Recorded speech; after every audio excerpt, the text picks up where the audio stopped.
श्रीकृष्णाच्या शिकवणींमधून आपल्याला जीवनाचा खरा उद्देश समजतो.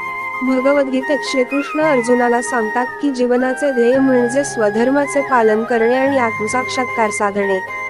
श्रीकृष्ण म्हणतात, योग कर्मसु कौशलम, म्हणजेच कर्मात कुशलता हा योग आहे. आपल्याला आपली कर्तव्ये निष्ठेने आणि निष्काम भावनेने पार पाडावी लागतात. जीवनाचा खरा उद्देश म्हणजे आपले कर्तव्य करताना मनाची शांती मिळवणे आणि स्वतःच्या आत्म्याशी एकरूप होणे. श्रीकृष्णाचे विचार आपल्याला सांगतात की बाह्य सुख सुविधांमध्ये जीवनाचा खरा अर्थ नाही. आपण आपल्या अंतरात्म्याशी संपर्क साधला पाहिजे आणि तिथेच खरे समाधान शोधले पाहिजे. हे जीवन क्षणभंगुर आहे आणि आपल्या कर्माच्या माध्यमातूनच आपण चिरंतन आनंद आणि शांती मिळवू शकतो. श्रीकृष्णांचे विचार आपल्याला जीवनातील प्रत्येक क्षणी मार्गदर्शन करतात.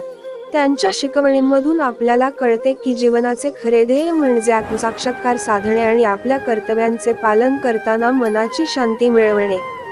त्यांचे विचार आपल्याला सांगतात की जीवनातील प्रत्येक अडचण ही एक संधी आहे, ज्यातून आपण शिकून पुढे जाऊ शकतो.